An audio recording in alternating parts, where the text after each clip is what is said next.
روایت میں آتا ہے کہ بنی اسرائیل میں ایک شخص تھا جس کی بیوی نہایت حسین تھی، جس پر وہ اسرائیلی فریفتہ تھا۔ چنانچہ جب اس عورت کا انتقال ہو گیا تو اس اسرائیلی کو بڑا قلق ہوا اور ایک مدت تک وہ اس عورت کی قبر پر بیٹھا روتا رہا۔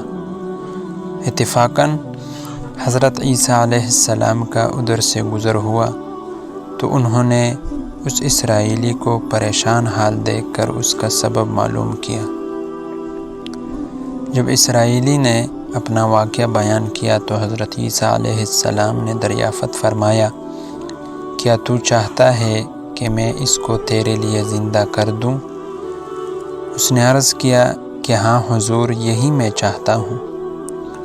چنانچہ جب حضرت عیسیٰ علیہ السلام نے اس قبر کے مردے کو آواز دی تو قبر سے ایک حبشی غلام نکلا جس کے ناک کے نتنوں، آنکھوں اور جسم کے دوسرے سوراخوں سے آگ کی لپٹیں اٹھ رہی تھی۔ حضرت عیسیٰ علیہ السلام کو دیکھتے ہی غلام نے کلمہ پڑھا کہ لا الہ الا اللہ عیسیٰ روح اللہ۔ اسرائیلی نے یہ دیکھ کر عرض کیا، حضور، مجھ سے غلطی ہو گئی، میری بیوی کی قبر تو دوسری ہے۔ یہ سن کر حضرت عیسیٰ علیہ السلام نے حبشی کو حکم دیا کہ تم اپنی قبر میں واپس ہو جاؤ۔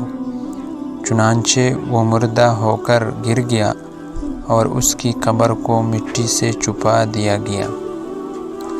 پھر حضرت عیسیٰ علیہ السلام نے اس دوسری قبر کی جانب توجہ فرمائی اور حکم دیا کہ اے صاحب قبر، اللہ کے حکم سے زندہ ہو جا۔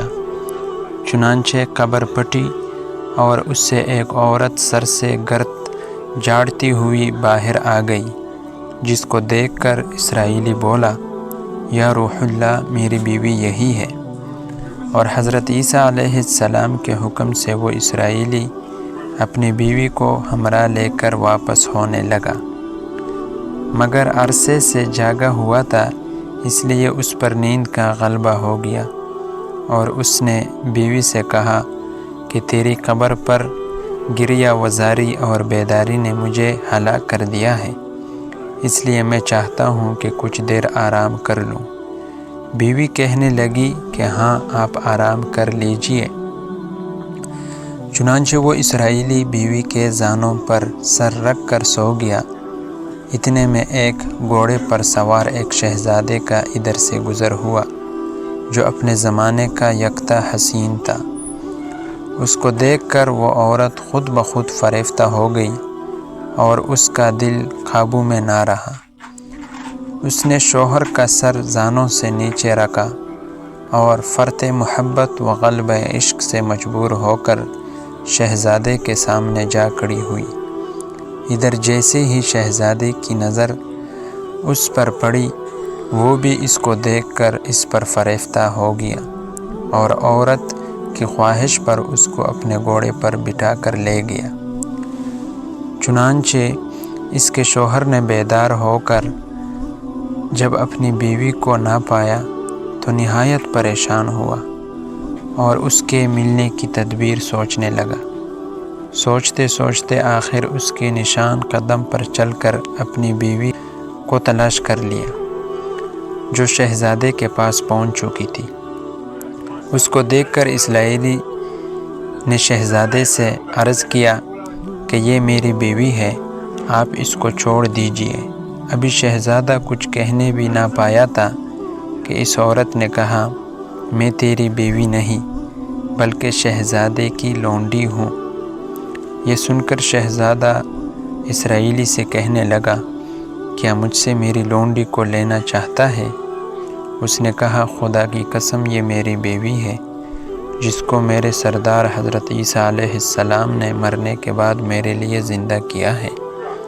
اب یہ گفتگو ہو رہی تھی کہ اتفاقاً حضرت عیسیٰ علیہ السلام بھی وہاں تشریف لے آئے، جن کو دیکھ کر اسرائیلی کہنے لگا، یا روح اللہ، کیا یہ میری وہ بیوی نہیں ہے جس کو آپ نے میرے لیے زندہ کیا ہے؟ حضرت عیسیٰ علیہ السلام نے فرمایا، ہاں، یہ وہی ہے۔ یہ سن کر عورت کہنے لگی، یا روح اللہ، یہ شخص جھوٹا ہے، میں تو اس شہزادی کی لونڈی ہوں۔ حضرت عیسیٰ علیہ السلام نے فرمایا، کیا تو وہ عورت نہیں جس کو میں نے اللہ تعالیٰ کے حکم سے زندہ کیا ہے؟ عورت نے کہا، یا روح اللہ، بخدا میں وہ نہیں ہوں۔ اس کے بعد حضرت عیسیٰ علیہ السلام نے فرمایا، جو جان خدا کے حکم سے میں نے تجھے دی ہے اس کو واپس کر دے۔ یہ سنتی ہی وہ عورت پھر مردہ ہو کر گر پڑی، اور حضرت عیسیٰ علیہ السلام فرمانے لگے، جو شخص ایسے آدمی کو دیکھنا چاہے جو کافر مرا تھا اور زندہ ہو کر ایمان لایا، تو وہ اس حبشی غلام کو دیکھ لے جو پھر ایمان کی حالت میں مرا ہے، اور جو ایسے شخص کو دیکھنا چاہے جو مومن مرا تھا پھر اللہ نے اس کو زندہ کیا اور وہ کافر ہو کر حالت کفر میں مر گیا، تو وہ اس عورت کو دیکھ لے۔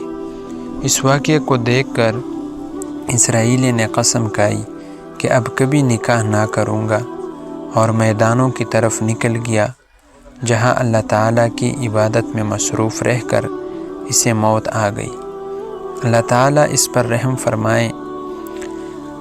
تو حاصل کلام یہ ہوا کہ نبی اور رسول کے اقرار و انکار کا نتیجہ اس حکایات سے ظاہر ہوتا ہے، اور سبق ملتا ہے کہ کامیابی اپنے نبی صلی اللہ علیہ وسلم کی اطاعت و محبت سے ہی مل سکتی ہے۔